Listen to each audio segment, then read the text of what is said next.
Lucy Roldán es psicóloga clínica y nos acompaña para hablar hoy sobre el conflicto y maneras de lidiar con él. Lucy, bienvenida. Gracias, Clarita. Como siempre, yo feliz de estar aquí, empezando este año con mucho entusiasmo, unas propuestas de tratar temas muy interesantes para toda la comunidad que nos escucha. Qué chévere que arranques el 2023 con ganas de seguir compartiendo todos tus conocimientos. Además, en esta mesa nos sentamos y sacamos un montón de cosas buenas. Bueno, empezamos hablando del conflicto. ¿Por qué? Porque el conflicto está en todos lados y todos lo tenemos, pero no necesariamente todos sabemos lidiar con él. Así es. Y tenemos la connotación de que conflicto es como la parte negativa del conflicto, como la batalla, la lucha, la pelea, pero no, queremos hacer énfasis en que el conflicto nace de cualquier contradicción que tengamos, en necesidades, en intereses y en opiniones. Y en esa medida es inherente a las personas. No podemos imaginar conflictos en los animales. Claro, supongo. claro. Yo te preguntaba eso, ¿no? Yo decía, entonces el conflicto es netamente humano. Claro, en términos estrictos, cuando pensamos en que la persona es la que se contradice. Claro, la gente que siente y que genera esta situación. Sin embargo, en el laboratorio clínico se sabe que hay animales que los someten a situaciones de conflicto, como enseñándoles información contradictoria. Es decir, si a un animalito le enseño que un círculo es señal de comida y luego le enseño que una elipse es señal de choque eléctrico, el animal puede aprender a discernir esto. Pero yo genero conflicto en el animal cuando lo confundo, es decir, cuando achato el círculo, entonces ya no me queda tanto como una elipse, pero tampoco me queda como un círculo. Entonces el animal, al conflictuarlo, al dar una información contradictoria, ya ni se acerca a la comida teniendo hambre, ni evita el choque eléctrico. Y eso es interesante porque, nos queremos referir hoy especialmente a estas contradicciones cotidianas que tenemos, claro, todos, frecuentes, y que se derivan normalmente, como decía, de estas contradicciones. Si pudiéramos hablar de definiciones de conflicto, ¿cómo podríamos empezar? Sí, hay conflictos que son como donde se presentan dos alternativas y las dos alternativas son positivas. A esto lo llamamos conflictos de aproximación. Cuando tú me dices, ¿quieres ir a tal lugar o a tal otro? Y los dos sitios me gustan. Por supuesto, yo estoy poniendo un ejemplo de algo que no tiene una carga emocional muy grande, pero es para que veamos, más con fines didácticos, se presentan conflictos cuando tenemos dos alternativas positivas. Que tengo una necesidad de tomar una decisión. Exactamente. Del mismo modo, tenemos conflictos cuando dos alternativas son negativas, como dice el dicho popular, cuando yo tengo que elegir del mal el menos. Tengo dos situaciones que ninguna de las dos me atrae, pero tengo que tomar la decisión. Entonces suelo sopesar las dos alternativas y me voy por la menos mala. Y también se me presenta conflicto cuando yo tengo las mismas razones para aproximarme a algo que para evitar ese algo. Como dice la canción de Mercedes Sosa, porque me duele si me quedo, pero me muero si me voy. Y en la vida, si lo miramos, casi que la invitación es a que cada uno se mire, porque va desde cositas sencillas como qué te gustaría comprar, si esto o aquello, a dónde te gustaría ir, o a veces son decisiones más trascendentales o donde hay en juego otros elementos que ya tocan los valores o los intereses o incluso los roles en una determinada situación. Por ejemplo, si yo soy subalterna y tengo que defender que tal vez estoy trabajando más horas del tiempo por el que fui contratada, entonces estamos hablando de que me veo abocado a defender o a sí, hacer algo para que ese conflicto termine. O sea, hay también unas formas de ver ese conflicto, y es en ese ejemplo específico que también escala a otras dimensiones de nuestra vida, y es hasta qué punto yo defiendo mi postura, por ejemplo, ¿no? Tú decías lo del jefe y cómo yo puedo lidiar con esa conversación. Entonces, creo yo que aquí la idea central es también entender hasta qué punto vale la pena que nosotros reaccionemos de una manera enérgica ante el conflicto, o cuándo quedarnos más pasivos ante el conflicto, o cuándo dar un paso atrás ante ese conflicto. Entiendo entonces que también depende mucho de la naturaleza del conflicto. Así es. Porque los conflictos a veces son intrapersonales con nosotros, o son en los distintos ámbitos en los que nos desenvolvemos. Cuando yo estimo que de pronto expresar mi opinión contradictoria con relación a otro miembro de familia pueda ser más costoso que quedarme callada, yo puedo elegir perfectamente sin que eso vaya en detrimento de mí, pero el mensaje que queremos transmitir es mucho como reconocer el conflicto, su existencia, tal vez de dónde nace, tal vez la molestia que yo presento ante esta opinión tal vez se debe a algo anterior, tal vez acumulado, y es que yo ya me sentí, por ejemplo, metida en una categoría de Lucy, la que normalmente opina a favor o en contra de tal tema, y entonces tal vez el conflicto, por eso vale como identificarlo muy bien, reconocerlo y hasta hacerle un poquito de historia, como qué elementos tiene el conflicto. Cuando se estudia sobre este tema, se habla incluso de una cartografía del conflicto. Es decir, las personas que, por ejemplo, hacen mediación, dices tú, o negociación, entonces tienen que hablar con las dos partes y conocer el punto de vista de cada una, porque quizá el conflicto nace de que ninguna de las dos se está situando en los zapatos de la otra persona. Claro, o no se van hacia la raíz, cada uno, porque entonces si tú dices que hacen una cartografía, implica también que es comenzar desde cero, entender de dónde se generó ese conflicto. Claro, tratar de ubicar como el punto cero del conflicto, qué elementos ha tenido, como qué variables, tal vez porque antes este conflicto que tiene una historia de hace 2 o 3 años, tal vez desde que tal persona en la compañía empezó a gerenciar, pero no había reventado el conflicto como tal, porque quizá el modo como la persona que estaba antes sobrellevaba las diferencias hacía que como que no se diera el caldo de cultivo necesario para él. Tengo un número para que la gente nos escriba si hay alguien que tiene dudas con respecto a este tema, que seguramente sí las hay. El número es 096-335-4458. Pueden escribir por WhatsApp al 096-335-4458 o a nuestra transmisión de Facebook. El tema es el conflicto, maneras de lidiar con él, y estamos conversando con Lucy Roldán, psicóloga clínica, entendiendo que hay una definición específica de conflicto y sus variables, empezando por contradicción, que hay tipos de conflicto, y tú nos decías, Lucy, lo principal también es entender que hay este conflicto, ¿no? O sea, primero es como acepto que hay un conflicto. Ahora, ¿qué pasa, por ejemplo, cuando ya el conflicto es recurrente, tal vez con el mismo grupo de personas o con la misma persona? ¿Será que entonces el problema soy yo, uno dice, o tal vez el problema es el otro? ¿Qué pasa ahí? Creo que hacer este análisis, sí es probable que cada una de las partes esté poniendo como un ingrediente al conflicto.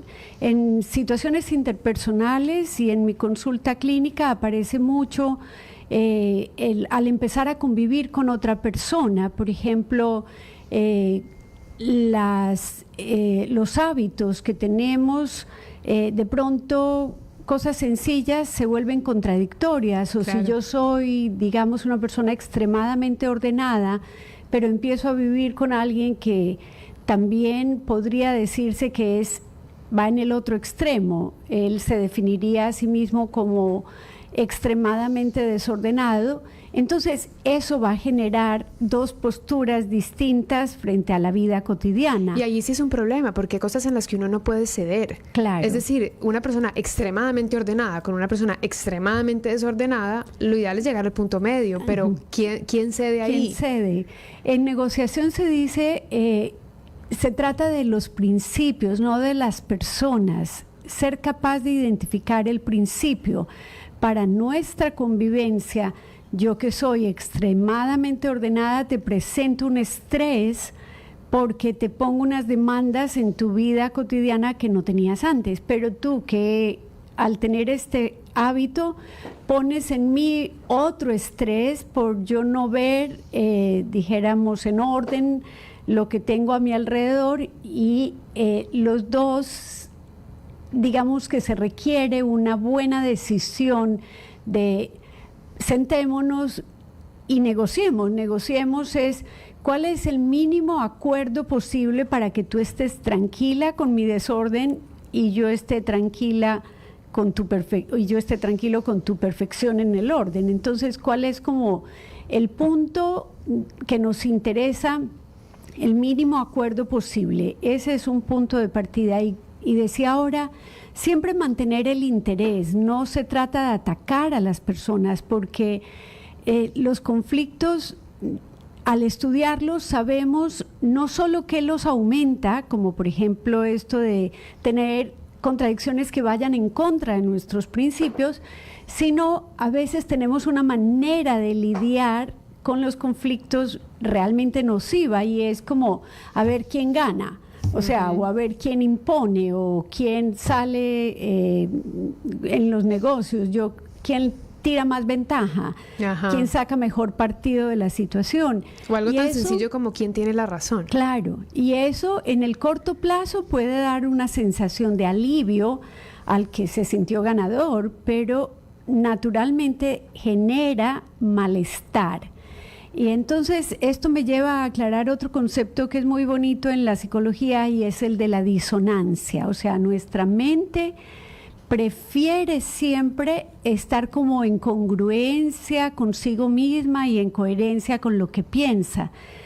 Cuando sucede algo que contradice, las personas tenemos como la necesidad, nuestra mente entra en lo que se llama disonancia, es decir, no estamos contentos, nos produce malestar, como una especie como de choque de ideas o de la circunstancia, o sea, no voy con la corriente, la disonancia es como que estoy en contra de la corriente. Y también nos pasa cuando de pronto nos vemos en una situación sin querer, nos vemos ahí y de pronto pensamos como yo me vi abocada a estar, por ejemplo, en una conversación sobre la cual yo no estoy de acuerdo, pero tal vez no tuve el valor para contradecir, porque llevar la contraria cuando es un grupo grande de personas como 1 contra 10 es realmente difícil. Entonces, además porque el grupo tiene como un poder fuerte, ¿no? Cuando tú estás en un grupo de personas y la mayoría piensa de una manera y tal vez tú piensas de otra, evidentemente estás en una desventaja importante porque ¿quién te apoya con tu idea? Así es. Y sucede que la mayoría del grupo prefiere, este es un tema para tratar más adelante, se me ocurre ahora, y es que las personas siempre somos diferentes, pero los grupos tienden a comportarse de manera muy semejante.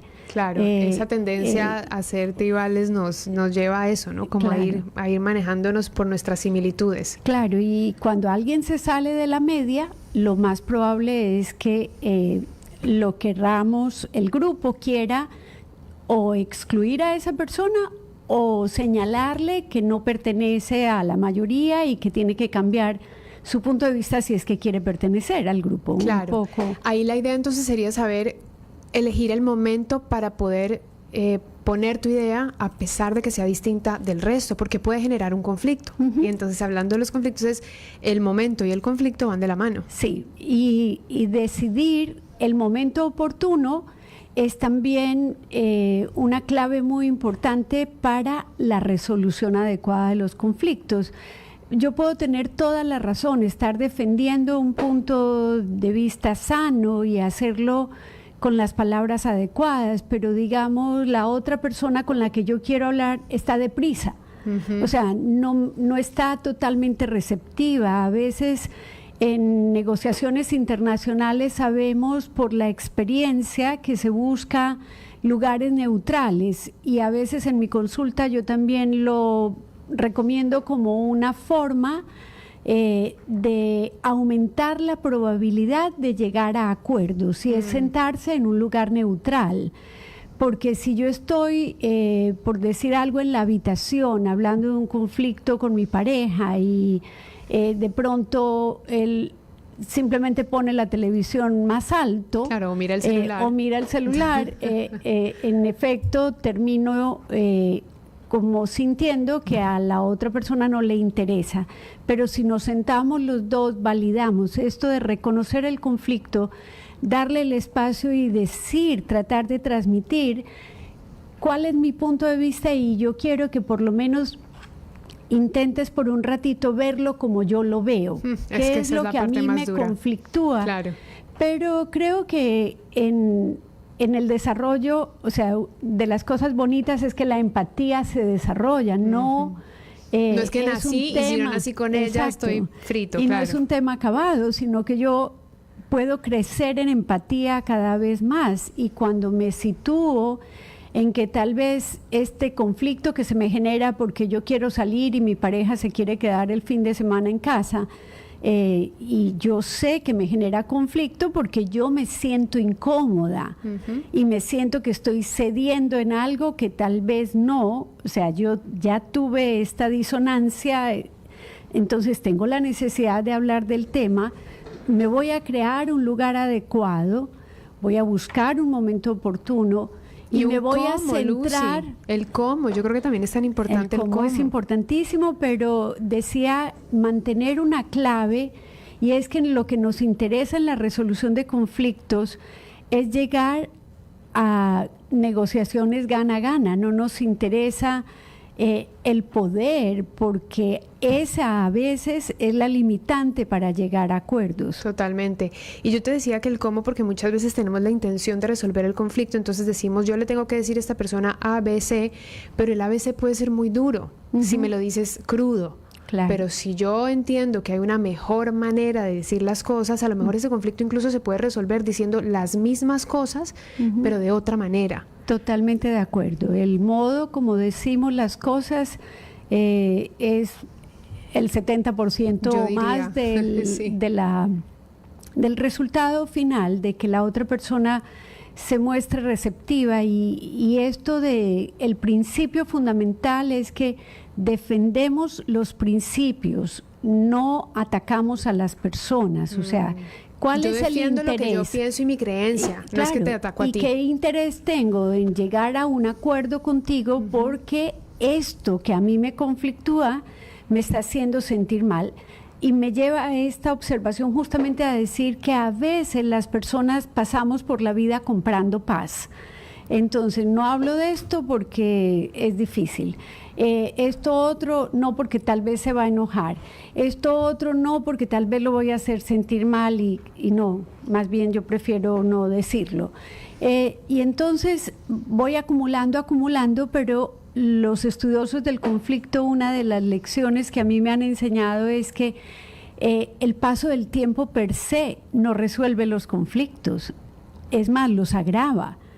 Cuando una familia, por ejemplo, tiene un distanciamiento y va uno y pregunta a las partes involucradas, ¿y ustedes por qué se distanciaron? Y la gente ni sabe, y llevan 5 años sin hablarse. Y se les olvidó la génesis del problema. La génesis del problema no está clara. No. Tal vez fue que una persona tuvo un malentendido, un reclamo que se le hizo, lo interpretó de tal manera y asumió otro montón de cosas. Entonces, no dejar el paso del tiempo como la estrategia de resolución de problemas, porque no lo resuelve, solo los enreda. Definir que los conflictos que vamos a defender son aquellos que tienen que ver con nuestros principios. O sea, yo no tengo un principio que diga, como, qué sé yo, nadie cogerá mi pluma por accidente, o sea, esas no son Claro. cuestiones vitales, No, no. pero si se trata de que yo me sienta injustamente tratada, tal vez yo sí deba defender ese Claro, por conflicto. supuesto, es algo profundo y que te toca, claro. Y una última que pienso que puede tal vez ayudarnos a que tú nos ayudes a definir cómo podemos lidiar con el conflicto es también cuándo guardar silencio y cuándo no. Ujú. El silencio podría ser un elemento que tal vez haga más complejo el conflicto. Claro, es Es que hay gente una- que lo dice, ¿no? Dice, claro. ¿sabes que yo ante ese problema yo prefiero quedarme callada, yo espero un tiempo y luego se resuelve solo? Ujú. Pero yo creo que la clave está en esto, este concepto que decíamos de la disonancia. Si a mí me sigue sonando en mi cabeza, me produce malestar haberme quedado callada, si yo tengo repensamientos de la situación y digo, pero por no haber dicho, entonces esto está volviendo a pasar, entonces definitivamente ese es un conflicto que debo buscar el momento adecuado, invitar a la otra persona tal vez a que simplemente me escuche. No tenemos que negociar los conflictos de una vez en una sola sentada. Puede Ir ser por un partes. proceso, no es la resolución de conflictos no es una confrontación Ay, es que uno como que quiere necesariamente. resolver todo ya rápido. Somos Saludamos a inmediatistas. nuestros oyentes. Eugenio Barboto Zárate que dice saludos para las dos damas. Gracias, Eugenio. Marcos Lindau, excelente programa. Saludos, Marcos. Igual a William que dice feliz año, Clarita. Gracias, William. A Mariana Jazmín también la saludamos. Y Esteban Vela que dice ¿qué pasa si no se resuelve el conflicto? Cuando el conflicto no se resuelve, ahorita un poquito mencionaba, sigue haciendo ruido. Y a veces el costo de tratar de resolver el conflicto puede ser mayor porque también nos encontramos con respuestas agresivas o con distorsiones. Claro, hay un desgaste energético el durísimo, costo emocional. emocional. Entonces, yo creo que es válido la consideración de que no todos los conflictos siempre pueden ser manejados del mejor modo, pero si el mensaje que transmitimos es que démosle el espacio, validemos los conflictos, ellos hacen parte de la vida.